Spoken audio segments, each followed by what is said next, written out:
Maligayang pagbabalik sa Whispers in the Dark, kung saan ang bawat bulong ay may kasaysayan at ang bawat anino ay may pinagmulan.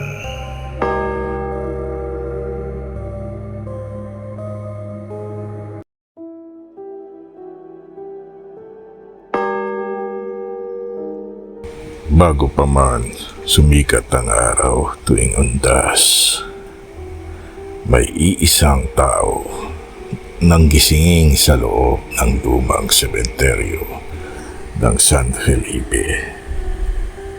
Si Mang Arturo, ang matandang tagabantay. 20 taon na niyang tungkulin ang maglinis, magbantay at magdasal para sa mga kaluluwang nakakalimutan.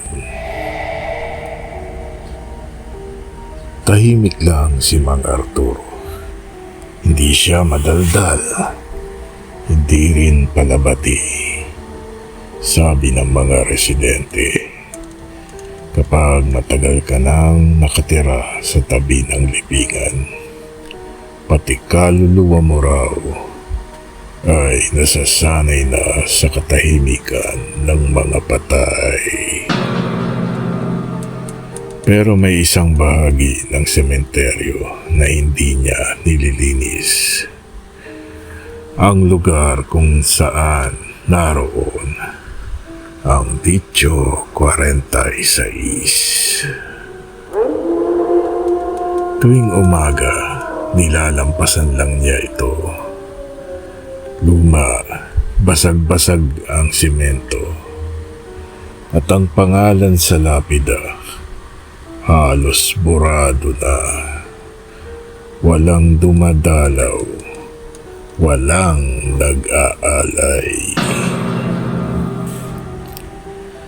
Pero sabi ni Mang Arturo, hindi dahil sa takot siyang makakita ng multo, kundi anya, hindi mo dapat abalahin ang mga patay na ayaw magising.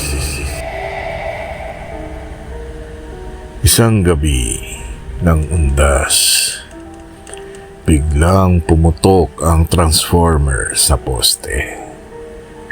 Nagdilim ang buong bayan. Bit-bit ang gasera.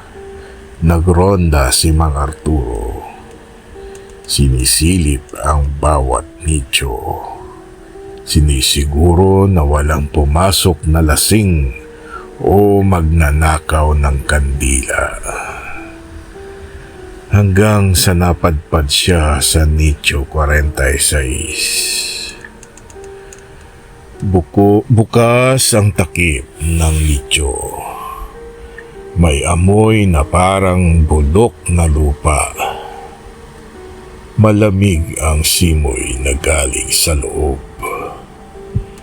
Tinapat niya ang gasera at doon niya nakita ang isang kabaong.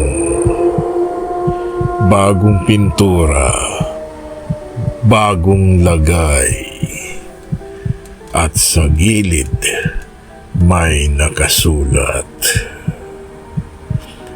Mang Arturo Reyes, 1949 to 2025.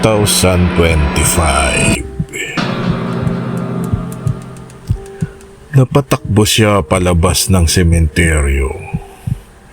Pero bawat liko ng daan, bumabalik sa parehong lugar, sa harap ng Dicho 46. Hanggang sa tuluyang bumukas ang kabaong. At doon nakita niya ang sarili niya. Nakahiga, nakangiti, nakadilat. At bago siya tuluyang mawalan ng malay, narinig niya ang boses. Boses na parang kanya rin. Matagal na kitang hinihintay. Ako ang bantay sa Nicho 46. At ngayon, ikaw na.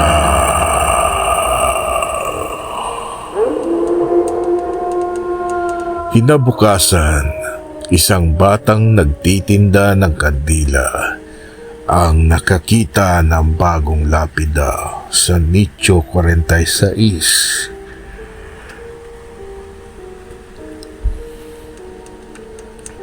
Bagong lagay, bagong ukit.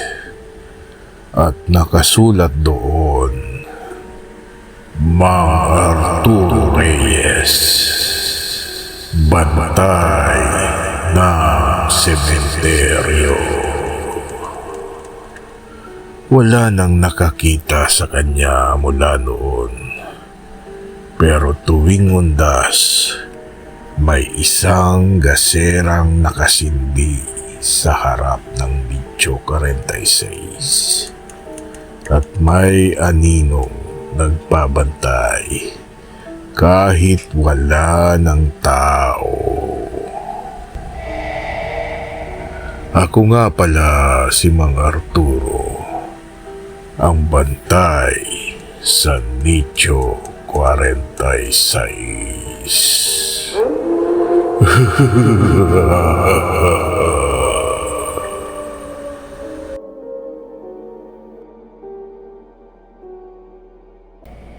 Sa dilim ng bawat gabi, may mga kwentong ayaw nang magpahinga.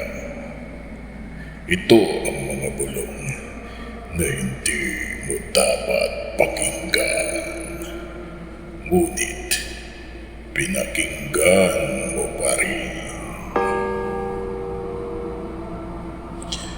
Ito ang Whispers in the Dark, kung saan nagsimula ang takot sa isang bulong.